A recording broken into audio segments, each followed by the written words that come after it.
Muhammadan abduhu wa rasuluhu ma ba'du. Ikhlal Islam azakumullah, para pemirsa dan pendengar Roja dimanapun Anda berada. Beberapa saat lagi kami akan hadirkan ke ruang dengar Anda dan ke layar kaca Anda kajian yang kami pancarluaskan dari Masjid Al-Barkah, Jalan Pahlawan, Kampung Tengah Cilengsi atau Komplek Radio Roja, yang mudah-mudahan kita bisa mengambil faedahnya. Dan kami mengucapkan selamat menyimak, semoga bermanfaat. Roja TV, saluran pemahaman Quran dan kajian Islam. Para pemirsa Roja TV.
Bismillahirrahmanirrahim. Assalamualaikum warahmatullahi wabarakatuh. Alhamdulillahi rabbil alamin, wabihi nasta'inu ala umurid dunya waddin, wassalatu wassalamu ala al-mab'uthi rahmatan lil alamin, nabiyyina Muhammadin wa ala alihi wa sahabatihi wattabi'in ومن تبعهم بإحسان إلى يوم الدين. يا أيها الذين آمنوا اتقوا الله حق تقاته ولا تموتن إلا وأنتم مسلمون.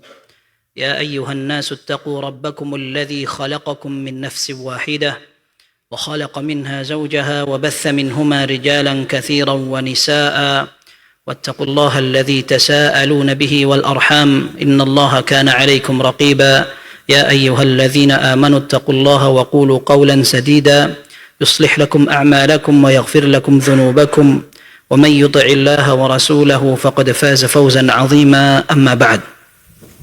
Ikhwas sekalian, semoga Allah Azza wa Jal memberikan kita keistiqomahan di dalam belajar, memberi istiqamah pula dalam beramal. Dua hal ini yang menjadi andalan kita ketika ingin menghadap Allah Subhanahu wa ta'ala. Kita tahu tidak ada waktu yang membatasi orang belajar, tetapi kita juga tahu bahwa ilmu yang kita pelajari memiliki hak untuk diamalkan. Ketika ada orang yang bisa semangat dalam belajar, akan tetapi dalam amal kurang, maka kita betul-betul merasa ada ketimpangan, bahkan ada yang kesalahan di situ. Dulu kalau kita pelajari siyar atau track record para ulama, semakin kuat hafalan, semakin hebat dalam ilmu hadis, ternyata ibadahnya luar biasa kuatnya. Kita malu sekali ketika membaca perjalanan mereka. Kita ini nggak ada apa-apanya. Belajar, hafalan kurang, membaca juga malas. Tapi ternyata ibadah juga sama-sama malasnya. Dulu kita sering menyampaikan Imam Ahmad rahimahullah, ada tamu, kemudian beliau siapkan air untuk tahajud. Tamunya karena mungkin kecapean, akhirnya air tidak berubah sama sekali. Ditanya oleh Imam Ahmad, kenapa airnya tidak dipakai? Kamu tidak sholat malam. Maka tamunya mengatakan, ana musafir. Maka kata Imam Ahmad, hatta walau kunta musafiran, meskipun kamu safar. Ana tidak ngerti ada seorang penuntut ilmu hadis tidak sholat malam. Ini beliau sampaikan kepada tamu yang belajar hadis, dan ini menjadi kebiasaan mereka, sholat sunnah, bukan sholat wajib. Lalu bagaimana dengan sholat fardu? Ketika orang sudah belajar ilmu hadis atau fikih atau belajar ilmu agama, kemudian kelihatan taksir atau melengahkannya itu, tidak melaksanakan ibadah sebagaimana mestinya. Maka orang yang belajar tapi tidak diiringi dengan amal, khawatirnya ada yang error, ya, ada yang konslet. Dulu pernah ada Al-Imam Al-Auza'i rahimahullah, beliau mengatakan satu saat ketika keluar melihat para tulabul hadis dari pagi sudah berkumpul, karena memang dulu para ulama ahli hadis sabar sampai di majlis nunggu lama, dan mereka betul-betul disiplin. Waktu itu digunakan untuk mencatat, meriwayatkan, kemudian mereka akan menyamakan tulisan karena ini riwayat. Bahkan sering kalau kita pelajari dalam metode para ulama ahli hadis, setelah menulis hadis panjang mereka kasih bunderan. Nanti ketika akan dimuqabalah atau disamakan dengan tulisan gurunya, selesai mereka kasih titik di bunderan itu, berarti sudah di muqabalah atau di tashih. Ini disiplin sekali mereka. Al-Auza'i rahimahullah satu saat melihat para ulama atau para penuntut ilmu hadis, lalu beliau mengatakan, kam min harisin jami'in jashi'in ghaira muntafi'in wala nafi'. Beliau mengatakan, alangkah banyak orang yang semangat, orang yang bersungguh-sungguh, orang yang menghimpun ilmu, bahkan tamak dalam mencari ilmu, tapi ternyata dia tidak bisa memberikan manfaat atau mengambil manfaat. Beliau kritik orang-orang yang banyak belajar akan tapi amalnya sedikit. Ya, kita katakan memang ada perbandingan antara orang alim dengan orang abid, ahli ibadah. Tetapi kalau kita lihat, ternyata para ulama adalah orang-orang yang ahli ibadah juga. Sulaiman ibn Mihran al-A'mash rahimahullah 70 tahun tidak pernah ketinggalan takbiratul ihram bersama imam. Sa'id bin Musayyib rahimahullah 40 tahun tidak pernah melihat punggung orang dan tidak dikumandangkan azan di Masjid Nabawi kecuali beliau sudah ada di masjid. Sehingga seperti orang Kufah, Ibrahim ibn Yazid an-Nakha'i rahimahullah, beliau memberi trik, bandrol, patokan, mencari guru, lihat salatnya. Idza ra'aita ar-rajula yatahawanu fi at-takbiratil ula faghsil yadaka min. Engkau mendapat seorang guru, dia tidak peduli dengan takbiratul ihram bersama imam, tinggalkan. Tidak usah belajar dari guru yang seperti itu. Nah, kita pernah sampaikan ini.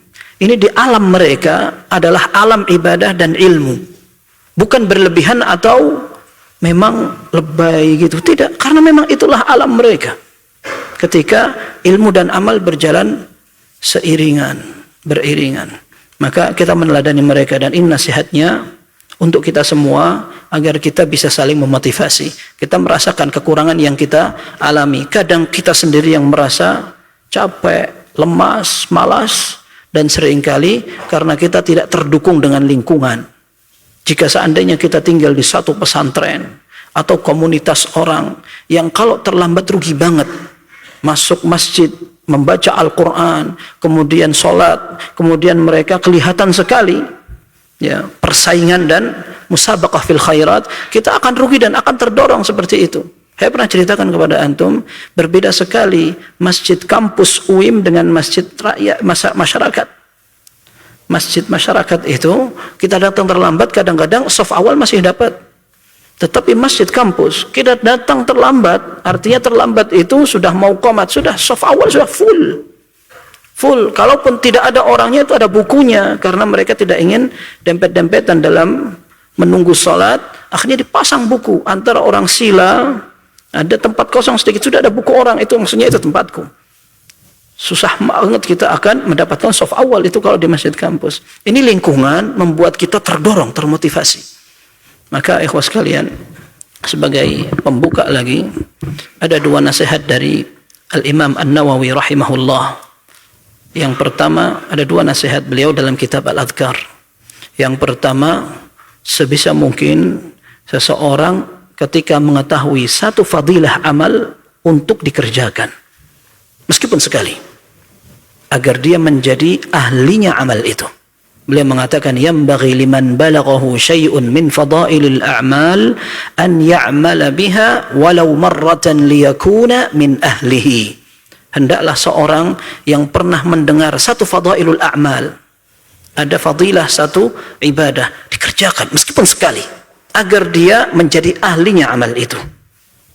Dan ini justru menjadi salah satu metode untuk menguasai ilmu, belajar, mengamalkan.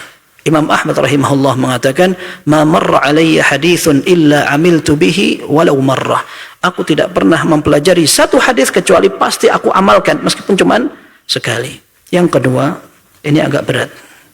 Orang istiqomah adalah orang yang bisa menjaga satu rutinitas.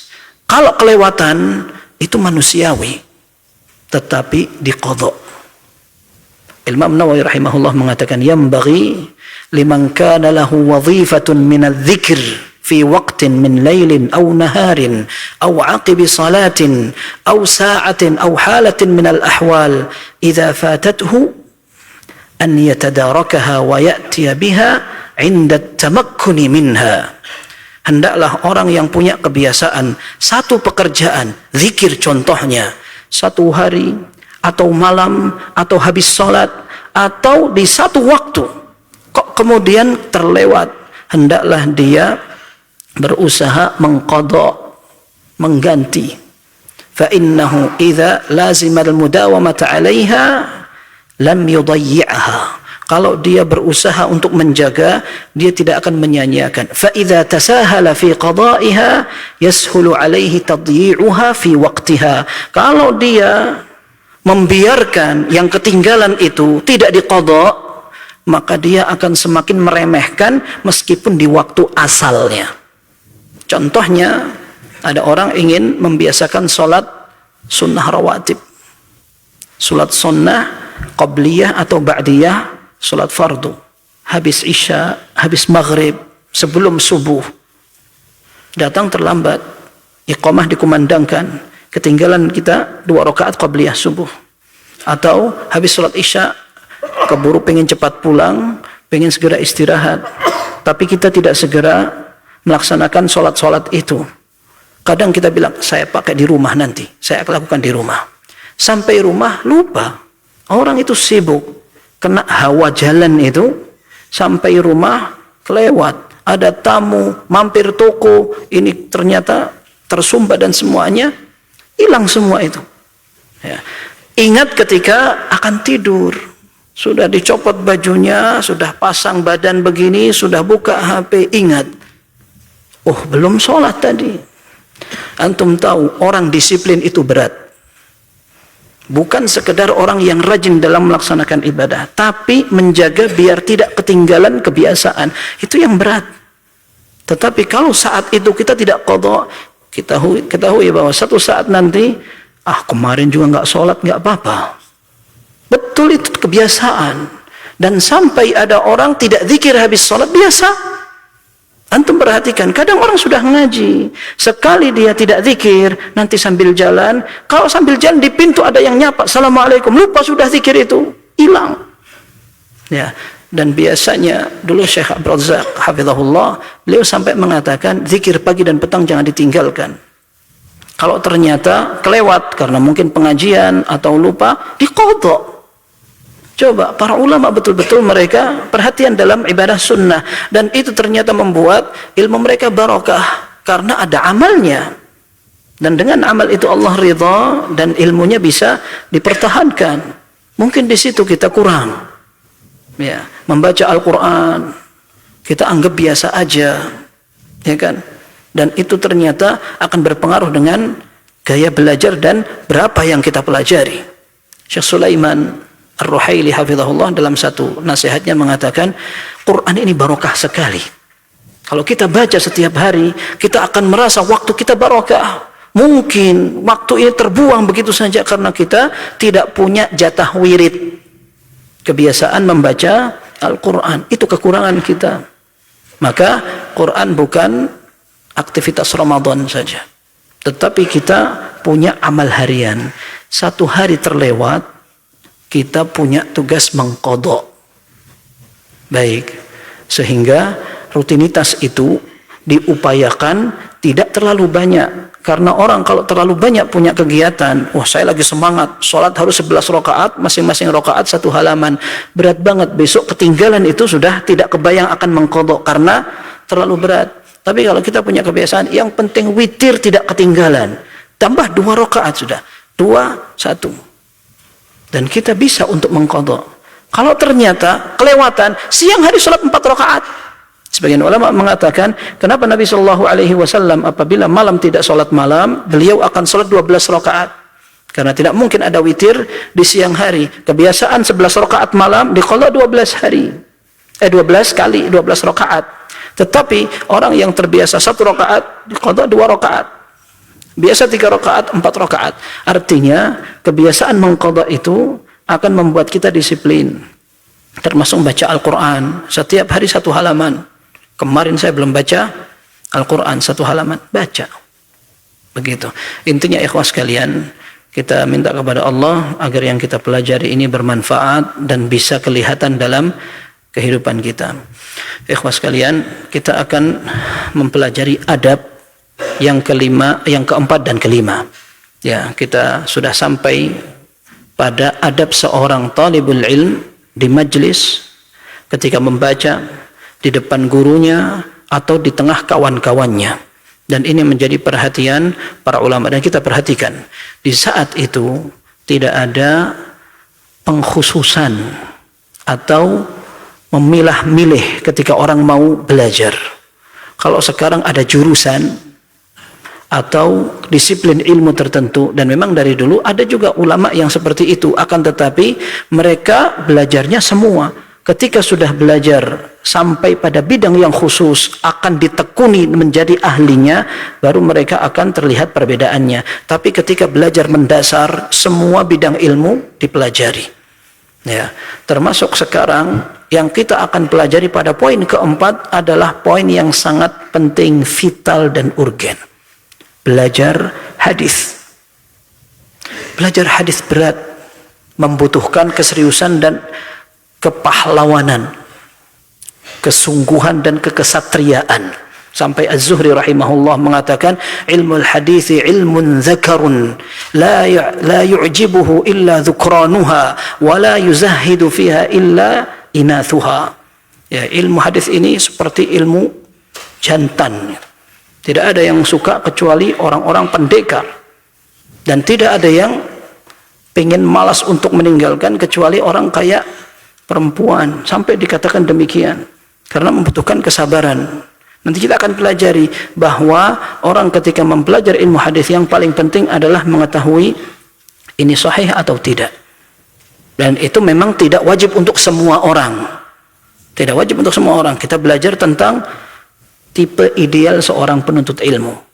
Kalau ternyata kita berat, kita pelajari sebisanya memang.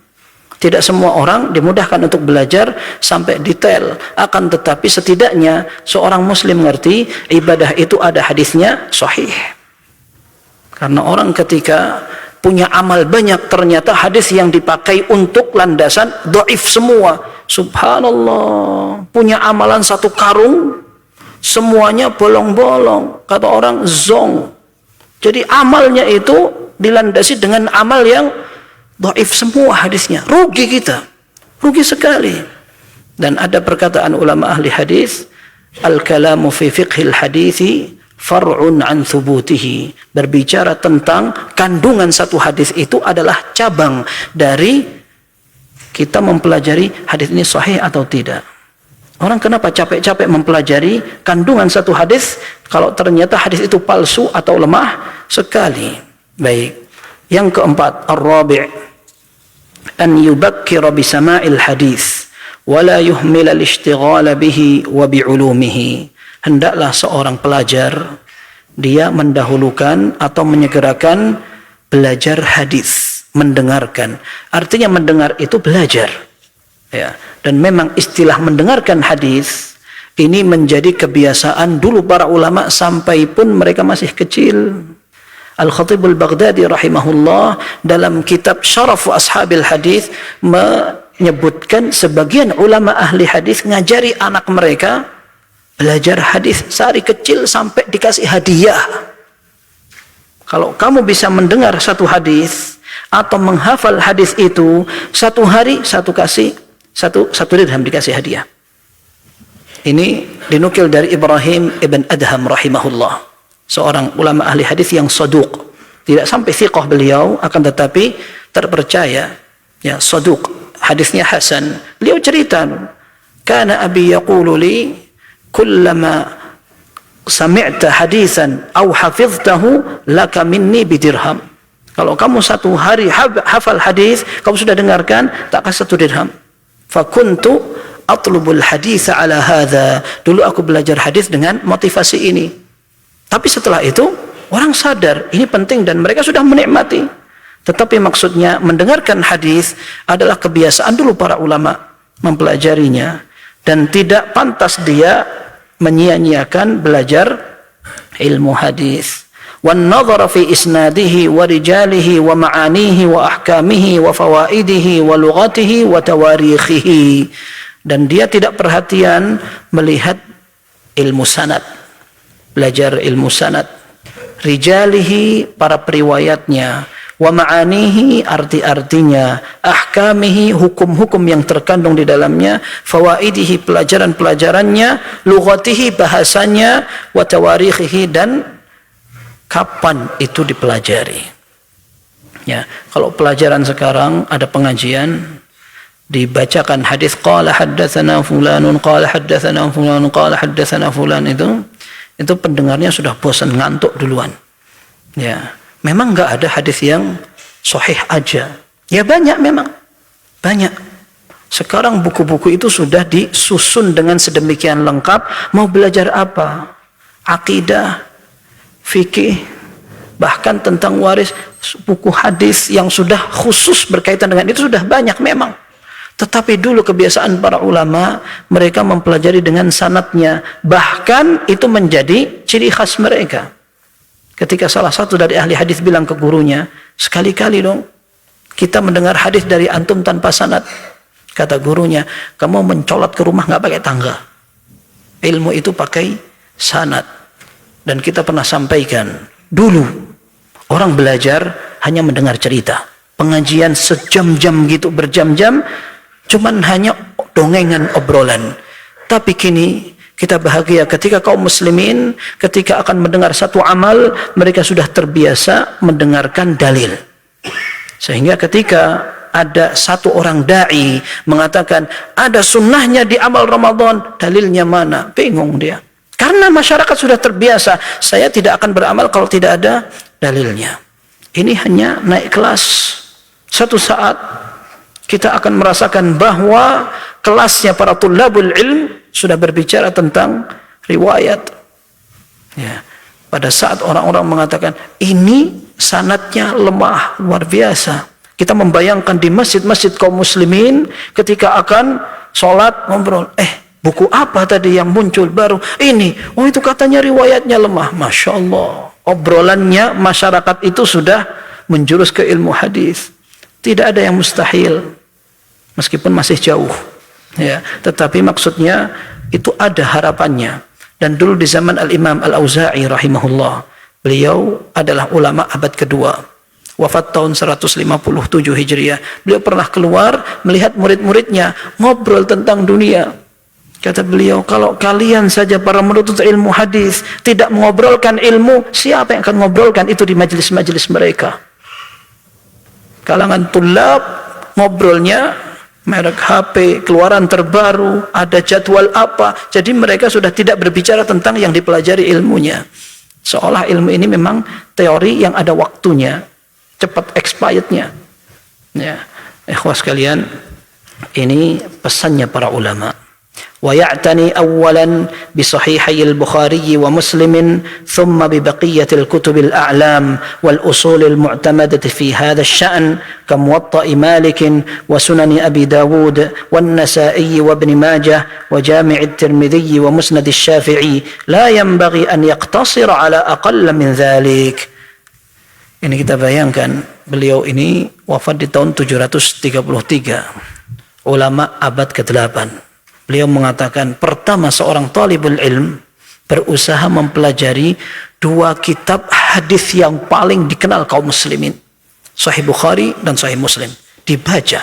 Anda pernah sampaikan kepada antum, satu dosen kami dulu, profesor dari, kalau tidak salah, Tunis. Beliau mengatakan, kalian para pelajar ilmu hadis sampai di pasca sarjana. Aib banget tidak pernah membaca hadis-hadis Sahih Bukhari atau Muslim. Siapa kira-kira akan membaca itu? Paling tidak ada buku khusus yang menggabungkan antara hadis Sahih Bukhari dan Muslim. Al-Jama' baina as-sahihain bil kharaiti. Itu paling tidak kita baca.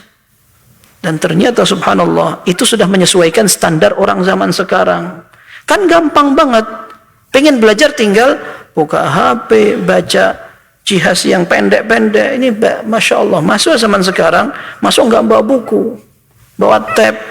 Ini bolpennya itu bolpen khusus itu. Ditotol di itu tadi apa pegangannya itu. Begitu Masya Allah, belajar alangkah gampangnya zaman sekarang. Nanti cari apa, buka yang lain, oh gampang sekali. Tetapi ternyata ini tidak membuat kita membaca. Itu berat sekali. Dulu para ulama membaca bisa sabar sampai rampung. Nah sekarang beliau kasih saran, orang ketika belajar, ketika awal dia paling tidak mendengarkan hadis Sahih Bukhari dan Muslim. Panjang itu. Sahih Bukhari hadisnya sebenarnya cuma 2.500 afwan, 2.500. Tapi karena memang banyak dan terulang sampai ada 7.574 sekian. Tapi maksudnya kalau Sahih Bukhari dibaca, Sahih Muslim dibaca, Masya Allah banget itu. Panjang banget. Tapi ini menjadi standar orang belajar ternyata dulu. Beliau mengatakan, kemudian setelah Sahih Bukhari dan Muslim, dia membaca buku-buku yang ada sanadnya. Subhanallah, baca sanad itu capek banget. Ini kenapa sih harus dibaca ini gitu? Langsung matannya nggak bisa. Gitu. Dikatakan Muwatta Imam Malik, Sunan Abi Dawud, Tirmidzi, Nasa'i, Ibnu Majah, kemudian Musnadus Syafi'i. Kita tahu bahwa Musnad Asy-Syafi'i bukan buku yang beliau tulis sendiri, tetapi beberapa muridnya melihat riwayat yang disampaikan oleh Al-Imam Syafi'i dalam kitab Al-Um, dihimpun, disusun, kemudian ditertibkan khusus dalam buku hadis. Akhirnya dikasih judul Musnad Asy-Syafi'i. Padahal Imam Syafi'i tidak menulis buku itu, rahimahullah. Nah, maksudnya di sini termasuk buku yang diperhatikan. Ada Muwatta Imam Malik, ya, dan ini jarang ada orang baca. Muwatta itu apa? Coba pengajian khusus membahas kitab Al-Muwatta kan jarang. Pengajian Sahih Bukhari aja jarang. Maka di tengah kaum muslimin perlu mereka mengenal Sahih Bukhari dikupas meskipun tidak harus detail banget. Ya. Syekh Abdul Muhsin Al-Abbad membahas Sahih Bukhari sampai 4 tahun. 4 tahun itu pengajiannya tiap hari dan pakai bahasa Arab. Kita kenapa pengajian kita lebih panjang? Perlu nerjemahin dulu. Ya, kalau pengajiannya 1 pekan 1 kali, kapan selesainya? Apalagi 1 bulan 1 kali, Masya Allah. Absen pula jadi 2 bulan sekali, kapan selesainya itu? Nah ini dikatakan la yanbaghi an yaqtasira ala aqalla min dzalik. Tidak pantas dia belajar lebih sedikit dari itu. Ya subhanallah, tidak pantas belajar lebih sedikit dari itu. Lebih sedikit dari apa? Kutubus sittah. Ana bilang ke mahasiswa itu di kelas, aib banget talibul ilm belajar ilmu agama tidak ngerti kutubus sittah. Buku yang 6 itu apa? Sahih Bukhari, Sahih Muslim, Sunan Abi Dawud, Tirmidzi, Nasa'i, Ibnu Majah. Tidak kenal siapa Abu Dawud, tidak ngerti. Dan itu mungkin sekali kalau tidak dipaksa. Orang-orang yang belajar ilmu agama ini tidak dipaksa, ayo baca, jangan baca. Kita yang justru menyesuaikan. Anak pernah sampaikan itu genset ini yang sudah terbiasa katanya makhluk rebahan, kata mereka. Rebahan atau rubahan. Ya, jadi malas sekali untuk membaca apalagi menghafal. Kalau mereka tidak dibiasakan dengan gayanya para guru, mereka nggak akan belajar. Mau yang instan, mau yang gampang. Akhirnya ya itu nggak ngerti. Ulama aja yang 4 barangkali, ulama al-madzahib al-arba'ah mungkin nggak ngerti juga. Siapa coba namanya Abu Hanifah? Nggak ngerti juga itu, nggak pernah kenalan. Ya, artinya ilmu-ilmu yang paling dasar banyak kaum muslimin nggak ngerti. Baik, apalagi sampai mempelajari ilmu hadis ini. Ya, ini buku dibaca semua. Kemudian Wa ni'mal mu'inu lil faqih Kitabus Sunanil Kabir li Abi Bakr al-Baihaqi. Dan ilmu hadis yang terbaik untuk memantapkan pelajaran fikih. Hadis tapi untuk mempelajari fikih. Yang paling bagus yang beliau sarankan adalah As-Sunan al-Baihaqi. As-Sunan al-Baihaqi. Beliau wafat tahun 458 Hijriah. Ada yang mengatakan semua ulama madhab Syafi'i mereka hutang budi kepada Al-Imam Syafi'i, imam madhab yang menuliskan kaidah-kaidah ilmu dalam madhab, kecuali Al-Baihaqi. Al-Baihaqi mendukung madhab ini dengan menyebutkan dalil-dalilnya. Beliau ahli hadis, madhabnya Syafi'i. Dan tidak sedikit ulama ahli hadis yang madhabnya Syafi'i. Dan tidak masalah memang. Tidak masalah. Tapi belajar itu membutuhkan lapang dada. Ketika ada kebenaran, tidak perlu seorang fanatik. Ya, dan termasuk di dalam madhab Syafi'i ini pendekarnya Al-Baihaqi rahimahullah Abu Bakar yang menyebutkan, yang membela, yang menjelaskan tentang kedudukan hadis-hadis. Sampai para ulama mengatakan beliau berjasa untuk madhab Syafi'i ketika menjelaskan dalil-dalil dalam madhab. Ya. Tapi ini berjilid-jilid ini. Kita bilang sekarang mahasiswa disuruh mempelajari hadis Bulughul Maram. Bulughul Maram itu jumlah hadisnya 1200 hadis. 1200 hadis tidak dipelajari dalam satu semester. 4 tahun 8 semester. Satu semester 150 hadis dipelajari pun tidak pakai sanad itu. Dari sahabat saja Abu Hurairah, di belakangnya rawahu Abu Dawud bi isnadin sahih, rampung sudah. Begitu. Itu saja banyak yang berat. Di luar sana ada sebagian dosen bilang, antum ngafalin satu semester berapa hadis? 150 hadis. Kelar semua? Ya insya Allah kelarlah, meskipun ya banyak yang hafalannya tidak kelewat begitu. Kami di prodi hadis di luar sana kalau bisa mempelajari hadis arba'in bagus sekali. Itu pun nggak selesai-selesai, dan 2 semester pun belum tentu hafal 42 hadis itu. Itu di tengah masyarakat yang katanya paling hadis itu. Itu yang dosen-dosennya paling pakar itu, ternyata murid-muridnya atau mungkin dia sendiri juga ternyata ngafalin arba'in Nawawi aja belum tentu. Jadi standarnya sudah turun. Bukan turun, namanya anjlok. Ya, bukan kereta aja ya, tapi orang belajarnya juga sudah anjlok, tidak karu-karuan, terjun. Nah, ini kalau standarnya para ulama dulu ternyata mereka mempelajari mujalladat, membaca hadis itu. Kemudian beliau mengatakan wa min dzalika al-masanid, buku-buku musnad. Buku-buku musnad itu buku yang disusun berdasarkan riwayat sahabat. Contoh Musnad Imam Ahmad, beliau memulai dengan hadis-hadis yang diriwayatkan oleh Abu Bakar. Semua hadis yang diriwayatkan Abu Bakar dikumpulkan semua, disebutkan semua.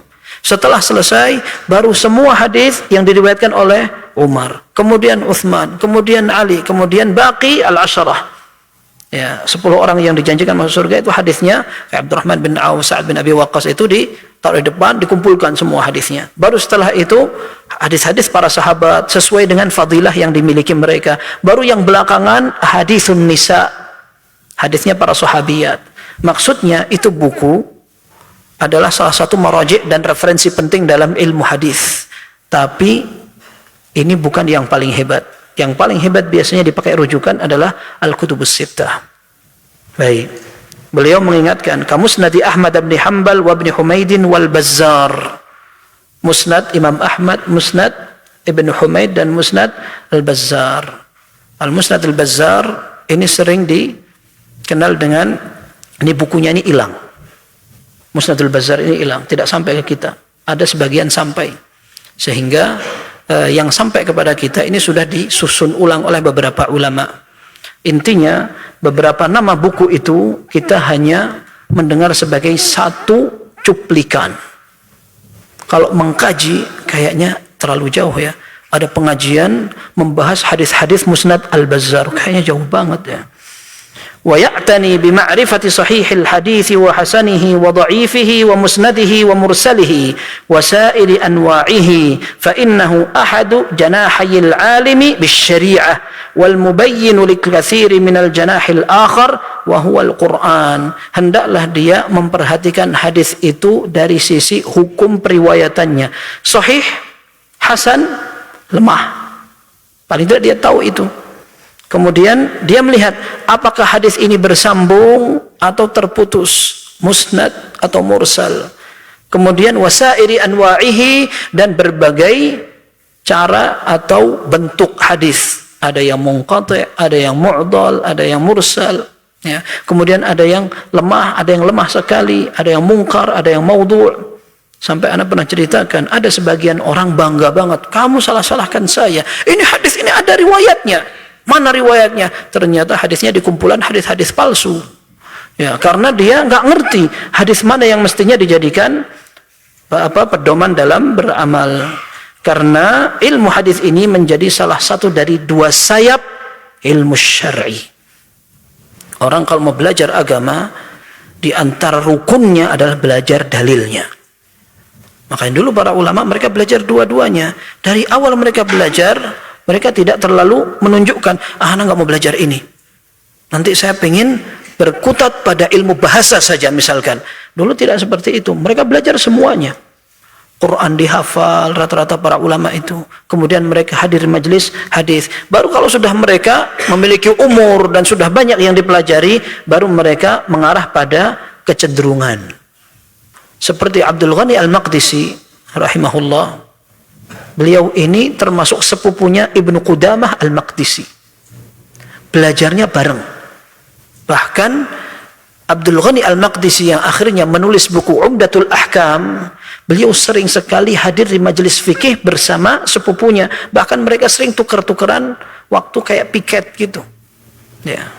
Tapi akhirnya yang satu memiliki kecenderungan ke fikih sampai menulis buku Al-Mughni. Kemudian Abdul Ghani Al-Maqdisi di hadis sampai punya tulisan Umdatul Ahkam. Yang satu wafat tahun 600, yang satu wafat 620. Mereka sepupuan.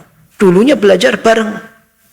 Orang belajar seperti itu. Nanti kalau akhirnya mau milih jurusan, silahkan. Tetapi dasarnya ngerti gitu. Baik. Dan ini termasuk ilmu yang bisa membantu orang untuk menguasai sayap yang lain, yaitu Al-Quran. Orang akan belajar Al-Quran tidak bisa memahami sempurna kalau tidak mempelajari hadis. Wala yaqna'u bimujarradis sama' ka ghalibi muhadditsi hadzal zaman, dan tidak pantas dia puas hanya sekedar mendengar seperti kebanyakan ulama hadis di zaman kita. Subhanallah, zaman kita ini kapan? 733. Ketika orang kebanyakan mencari sanad. Kalau sudah dapat sanad sudah kayak luar biasa itu. Ya, nggak pantas. Mestinya yang lebih dipentingkan adalah mempelajari kandungan maknanya untuk diamalkan. Tapi kalau sekedar ada majelis sama' di sana, dikejar, dapat sanad di sana, dapat sanad di sana, setelah itu dia nggak ngerti dan tidak tercermin belas. Orang ini pernah belajar hadis, sanadnya saumbruk.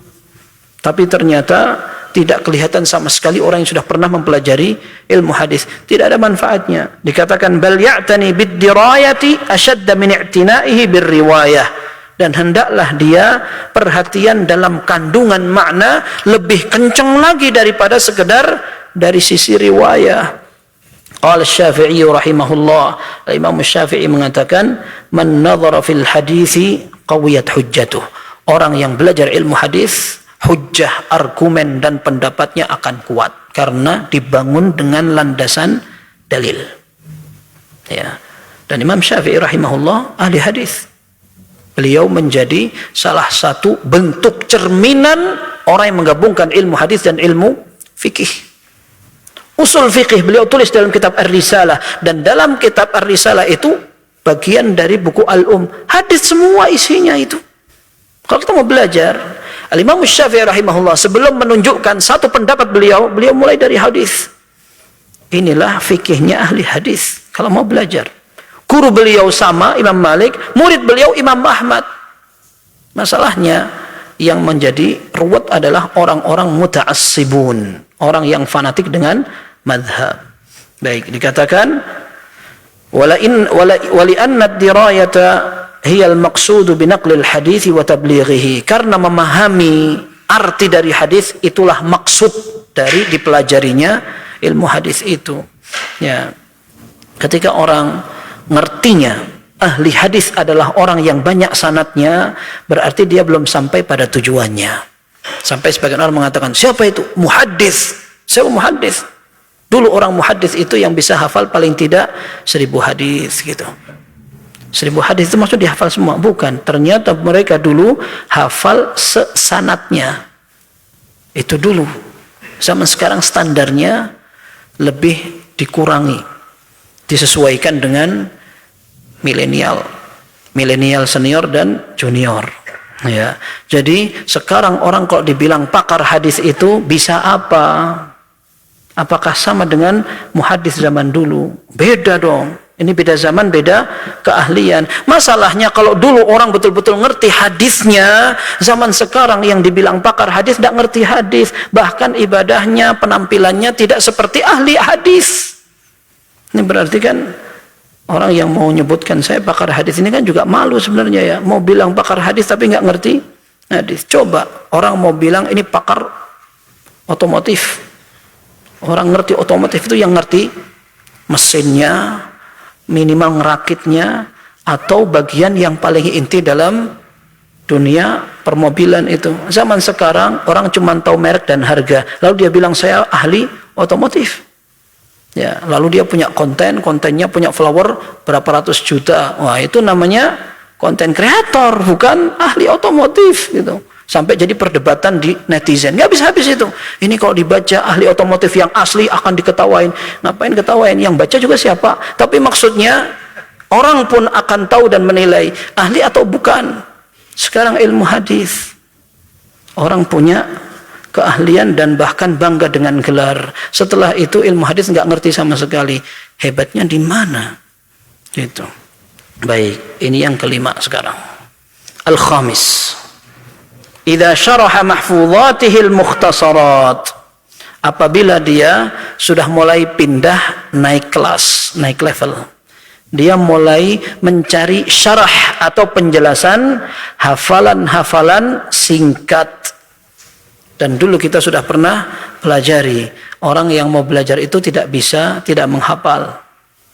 Kalau tidak hafal nanti ilmunya ngambang di luar kepala. Ya, orang itu ilmunya masya Allah di luar kepala. Maksudnya nggak ada yang dihafal gitu. Ya, di luar kepala. Nah, ini orang mau belajar itu biar dia menguasai banget itu harus dihafal. Nah, kalau dulu para ulama ada yang menghafal matan fikih, ada yang menghafal hadisnya. Makanya saya sering sampaikan mahasiswa, antum bersyukur tidak usah menghafal matan fikih. Matan fikih itu perkataan ulama.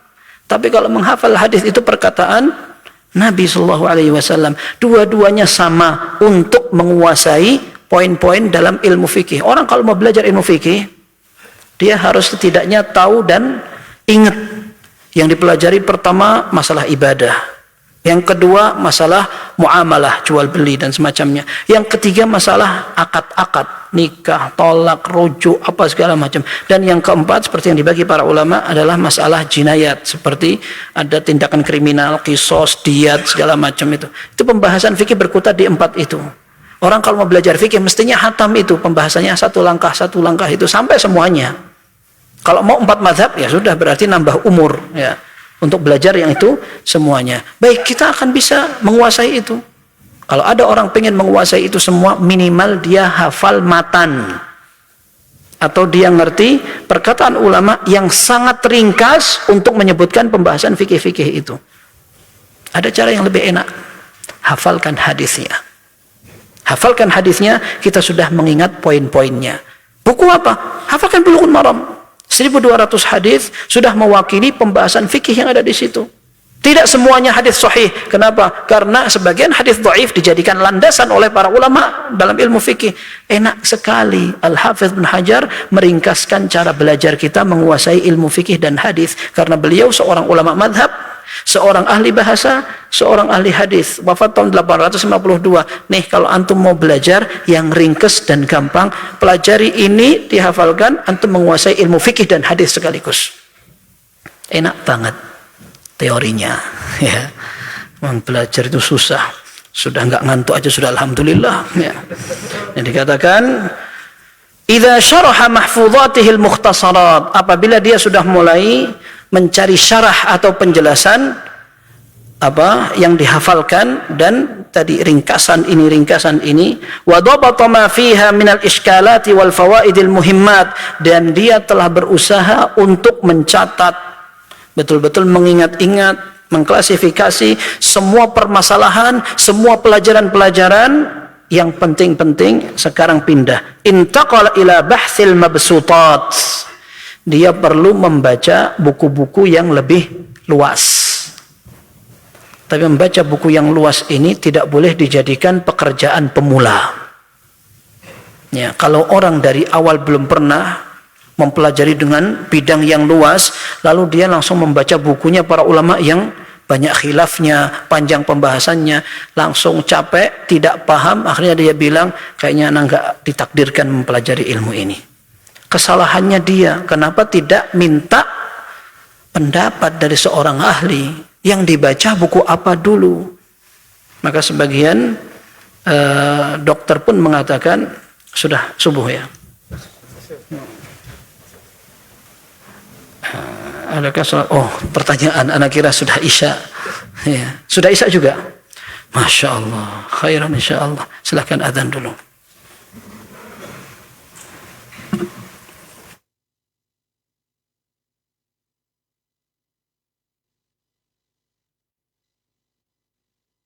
Ikhwatul Islam, untuk selanjutnya kita simak dikumandangkannya adzan untuk sholat isya bagi daerah Jakarta dan sekitarnya.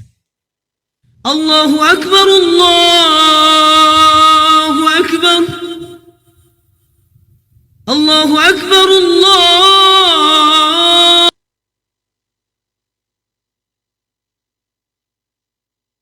Allahu Akbar.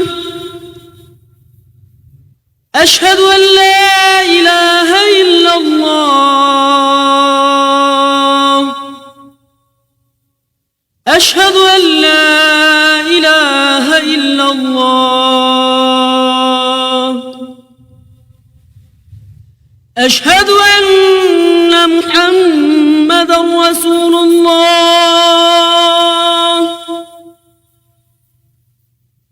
ashhadu anna Muhammadan Rasulullah.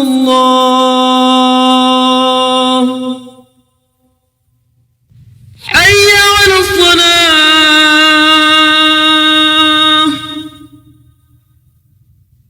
hayya 'alas salah,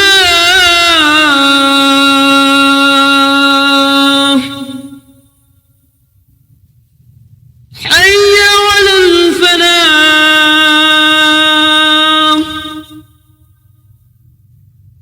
hayya 'alal falah.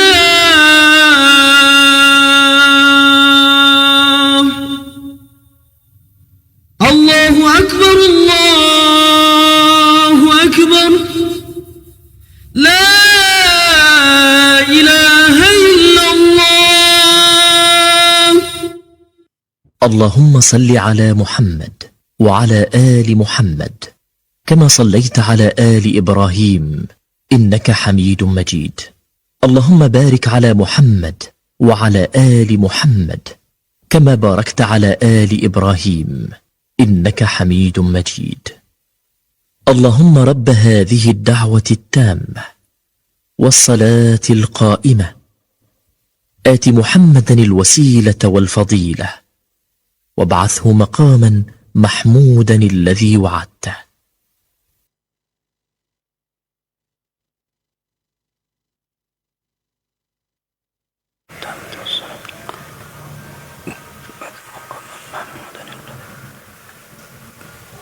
Baik, tadi kita sebutkan orang yang baru pemula langsung mempelajari buku-buku yang luas panjang dan pembahasannya sangat lebar. Akhirnya dia merasa putus asa, kok seperti ini? Ya, dulu ada dokter mengatakan ta'amul kibari summus sighar.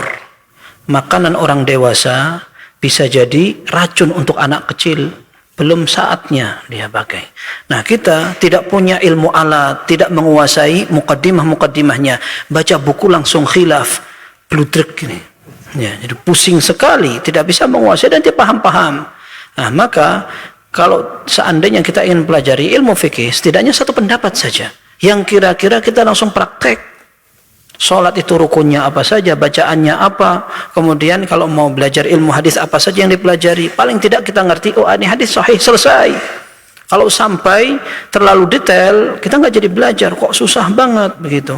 Maka di antara cara dalam belajar, orang melangkahi satu level baru pindah ke level berikutnya. Pertama mukhtasarat, jangan langsung ke mutawwalat atau mabsutat. Jangan langsung buku yang lebar. Nah, sekarang pembahasannya kita sudah sampai buku yang lebar. Karena orang yang memang tadinya sudah sempat menghafal, kemudian sudah pernah menguasai pokok-pokok ilmu tertentu. Nah, sekarang dia mulai membaca buku yang mulai luas. Dikatakan intaqala ila bahthil mabsutati ma'al mutala'atid da'imah. Dia berusaha untuk selalu mengulang-ulang materi yang telah pernah dipelajari. Lalu sambil melihat buku-buku para ulama yang luas tadi. Wa ta'liqi ma yamurru bihi aw yasma'uhu minal fawaidin nafisah. Dan dia berusaha mencatat setiap pelajaran yang dia dapatkan dari bacaannya atau pelajaran itu.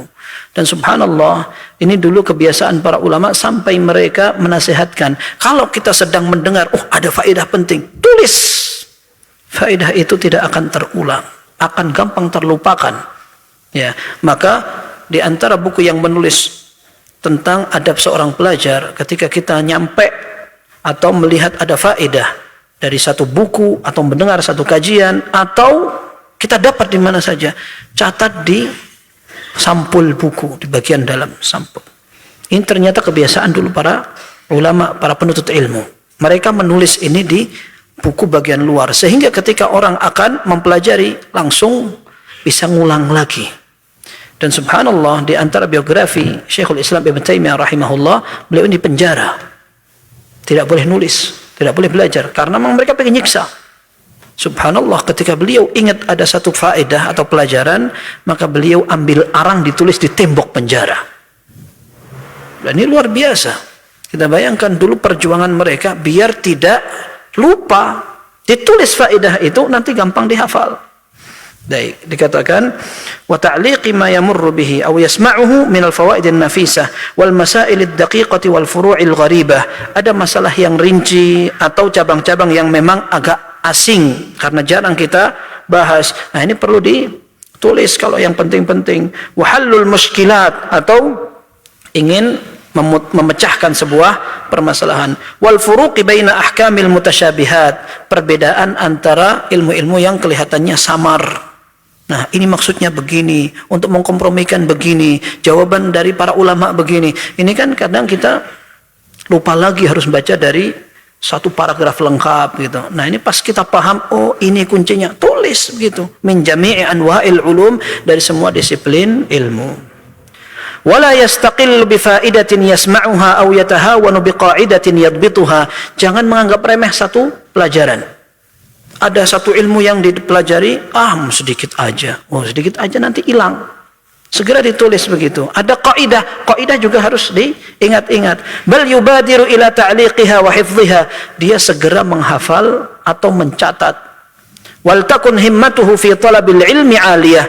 Hendaklah dia memiliki niat yang tinggi dalam belajar. Jangan kayak telo. Telo itu kan di bawah ya. Tahu telo? Yaitu ubi kayu itu. Ya, itu enak sekali. Cuman kalau orang yang pengen belajarnya dengan semangat rendah, nah dari awal dia akan belajar terseok-seok. Seperti kata Ibnu Qayyim, kalau tidak salah beliau mengatakan, man istatalat tariqa dha'ufa masyuh. Orang yang menganggap jalan ini terlalu jauh, dia jalannya akan terseok-seok. Nggak bisa dia belajar. Dari awal sudah, kok panjang ya, kok susah ya begitu. Maka dia harus punya tekad yang tinggi. Fala yaktafi biqalilil ilmi ma'a imkani katsirihi wa la yaqna'u min irsil anbiya'i biyasirihi. Kalau dia mampu mencari yang banyak, jangan hanya puas dengan sedikit. Padahal dia mampu, hafalannya kuat, orangnya cerdas, tapi enggak mau belajar. Kan mubadzir namanya. Mubadzir sekali. Kita ingat bahwa ada anak kecil hafalannya kuat, tapi masuk TK cuman suruh ngapalin lagu. Ini kan mubadzir ini. Mubadzir. Ada orang pinter, tapi dia tidak diarahkan untuk menghafal Al-Quran. Ini rugi sekali. Kita katakan rugi sekali. Dulu para ulama yang pinter banyak. Sekarang kok ada anak kaum muslimin hafalannya kuat, orangnya pinter, dan dia tidak memanfaatkan kepandaiannya, dia sendiri yang rugi. Sebagian orang nggak suka hafalan, nggak suka, padahal dia cerdas. Kan Allah sudah kasih modal lebih tapi tidak dimanfaatkan. Rugi banget itu. Baik. Dikatakan wala yuakhiru tahsila faidatin tamakkana minha aw yashghaluhu al-amal wa taswifu anha. Dan jangan sampai menunda ketika akan mendapatkan satu pelajaran padahal dia bisa itu tapi ditunda, atau dia kebanyakan angan-angan, nanti saya gini, nanti saya gini. Ditunda terus begitu. Dulu ada perkataan seorang ulama salaf mengatakan, innat taswifa min junudi iblis. Menunda adalah senjatanya iblis. Orang tahu nunda itu enak sekali. Ya, nanti. Belajarnya kapan? Kalau sudah pensiun. Orang pensiun mau bisa belajar apa itu. Nah, tapi maksudnya menunda ini menjadi pekerjaan yang umum di tengah masyarakat. Fa inna lit ta'khiri afat. Karena menunda itu ada banyak sisi negatifnya, ya. Wali annahu idza hassalaha fi zamanil hadir hassala fi zamanil tsani ghairaha. Orang kalau segera mendapatkan yang dia bisa kerjakan sekarang, besok ada ilmu yang lain. Tapi kalau ilmu yang itu tidak segera kita kuasai, tak belajari, yang besok pun belum tentu kita dapat. Wa yaqtanimu waqta faraghihi wa nashatihi wa zamana afiyatihi wa syarha shababihi. Hendaklah dia segera memanfaatkan waktu kosongnya, waktu semangatnya, dan zaman dia masih sehat. Orang kalau sudah sakit, wah seandainya saya sehat. Nggak usah, kelamaan itu. Masih muda, syarha syabab, masih betul-betul semangat muda itu. Hafalkan. Ya, kalau orang bilang itu sudah pijet-pijet habisnya sudah. Belajar secapeknya. Nanti akan ada masa kita akan memanfaatkan modal yang kita pernah usahakan dengan capek itu. Ya. Dikatakan wa nabahata khatirihi, dan kecerdasan dalam berfikir, wa qillata syawaghilihi, kesibukan yang masih sedikit. Orang itu kalau sudah berkeluarga, apalagi sudah bekerja, banyak sawarif atau yang membuat dia tidak belajar. Gasnya habis, kerannya mati, listrik belum dibayar, anak oek itu. Pengajian sudah melihat jam terus ini sudah mau komat, kenapa enggak selesai? Nanti telepon, Abi di mana? Gitu kan. Tuh, makanya orang belajar itu kalau masih bujang enak, di antara keenakannya dia tidak terikat sama yang nyuruh pulang. Ya, dibilang man tazawwaja faqad raqibal bahr wa man wulida lahu faqad kusir. Orang yang nikah dia sudah mengarungi sebuah lautan. Susah itu. Kalau sudah punya anak, perahunya pecah. Ya, berat orang mau nikah itu. Saya sudah terfitnah kalau nggak segera nikah. Ya sudah nikah.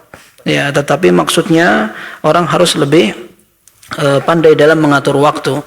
Qillatus syawaghil, atau sedikit kesibukan ini harus dimanfaatkan.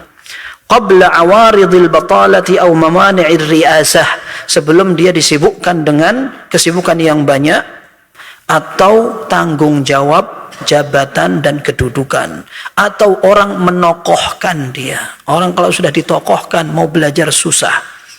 Ya. Qala Umar, tafaqahu qabla an tusawwadu. Umar bin Khattab, dalam Sahih Bukhari disebutkan tanpa sanad ini, disebutkan tafaqahu qabla an tusawwadu. Belajarlah agama sebelum kamu ditokohkan. Kemudian dikatakan qala Syafi'i rahimahullah, tafaqah qabla an tar'as.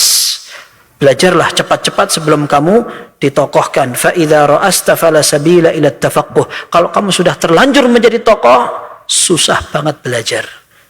Kenapa orang susah belajar ketika sudah menjadi tokoh? Dua hal. Yang pertama, karena biasanya dia dipengaruhi kesombongan. Kalau dia masih belajar sebagai orang biasa, dia datang di majelis, kemudian dia hadir tanpa pengawalan, belajar sama para tulabul ilm biasa. Tapi kalau sudah tokoh susah, dikawal di mana-mana, sudah biasa ditimba ilmunya dan seterusnya. Dia akan mengambil pendapat yang berbeda saja, mikir-mikir. Berbeda dengan talibul ilm, nggak punya tanggung jawab dan beban. Dia belajar gampang sekali. Kemudian yang kedua, karena orang yang sudah menjadi tokoh ini kesibukannya banyak. Maka Umar bin Khattab mengatakan, tafaqqahu qabla an tusawwadu. Kata Imam Bukhari, wa ba'da an tusawwadu. Meskipun kamu sudah jadi tokoh, ya tetap belajar. Tetap belajar. Dan dulu para sahabat sudah terlanjur jadi pendekar. Tapi akhirnya mereka belajar juga. Khalid bin Walid, panglima, Abu Sufyan, pembesar, kemudian Muawiyah, anaknya, kepala suku. Tapi mereka belajar. Sebagian mereka penulis wahyu. Tetap belajar. Tapi maksudnya kalau berbicara waktu ideal memang sebelum menjadi tokoh. Bahkan ada nukilan dari seorang ulama ahli hadis, Sufyan rahimahullah, mengatakan, idza tara'asal hadatsu fata anhu ilmun katsir. Anak yang masih muda kok sudah njabat, maka ilmunya akan hilang atau dia nggak bisa mencari ilmu yang banyak. Baik, Imam Ahmad rahimahullah pernah dinukil beliau ini masih cepat-cepat jalan, lari gitu. Kemana? Mencari ilmu. Masya Allah. Sampai kapan ya Aba Abdillah? Antum capek banget itu, kayak orang belajar terus. Ar-rahatu inda awwali wat'ati qadamin au qadamika fil jannah. Kamu mulai akan istirahat setelah pertama melangkahkan kaki di surga. Nah, sekarang waktunya capek. Dikatakan wal yahdhar min nadharihi nafsahu bi'ainil kamali wal istighna'i 'anil masyayikh. Hendaklah dia berhati-hati, jangan sampai melihat dirinya sempurna, tidak butuh kepada guru. Ada orang kayak begitu. Oh, guru gitu tok pengajiannya. Belajar di kelas cuman gitu saja. Anak lebih banyak bisa kayak gitu. Nih hati-hati di sini kayak gini. Fa inna dzalika ainul jahli wa qillatul ma'rifah. Inilah pokok dari kebodohan. Dan menunjukkan orang ini tidak punya pengetahuan. Wa ma yafutuhu aktsaru mimma hassalah. Yang kehilangan dari ilmunya akan lebih banyak dari yang dia dapatkan. Wa qad taqaddama qawlu Sa'id bin Jubair, la yazalu ar-rajulu 'aliman ma ta'allam, fa idza taraka at-ta'lima wa dhanna annahu qad istaghna, fa huwa ajhalu ma yakun. Sa'id bin Jubair, seorang tabi'in, mengatakan, seorang itu masih dikatakan berilmu selama belajar. Kalau dia sudah tinggalkan dunia pelajaran, dia sudah kelihatan bahlulnya. Dia menyangka bahwa dia sudah tidak butuh dengan ilmu, sudah kelihatan bodohnya. Wa idza kamulat ahliyatuhu wa dhaharat fadilatuhu wa marra ala aktsari kutubil fanni awil masyhurati minha bahthan wa muraja'atan wa mutala'atan ishtaghala bit tasnif. Ini paragraf terakhir. Ya, pendek saja. Kalau orang sudah selesai dari semua tahapan, membaca sudah, menghafal sudah, membaca syarah dan membuka buku-buku yang ada banyak problem-problemnya, termasuk yang mutawwalat, yang sudah panjang-panjang bukunya sudah selesai, dia pindah ke marhalah berikutnya, menulis. Menulis itu menjadi salah satu senjata orang belajar, karena di situ ada i'adatul ilm wa ifadatul khalq. Dia bisa mengulang dan mengingat semua ilmunya. Yang kedua, bisa memberikan manfaat untuk orang-orang. Tetapi syaratnya apa?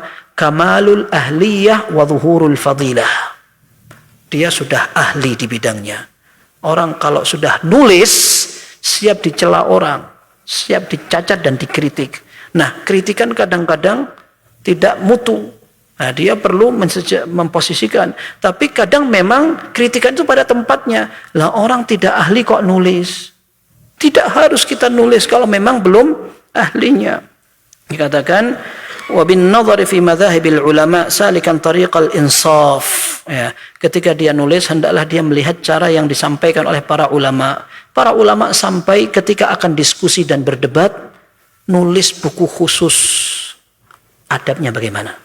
Adabul Bahthi wal Munadharah. Itu buku khusus 1 jilid tebal untuk adab seorang ketika akan diskusi. As-Suyuti rahimahullah punya buku namanya Adabut Ta'lif. Orang ketika menulis dan menyusun buku itu adabnya bagaimana. Dulu para ulama sampai memberikan kaidah-kaidah agar ketika belajar itu tidak serabutan, serampangan. Cukup serabutan itu untuk kerja cari duit aja, yang penting halal. Ya, tapi kalau nulis serabutan kacau nanti. Ya.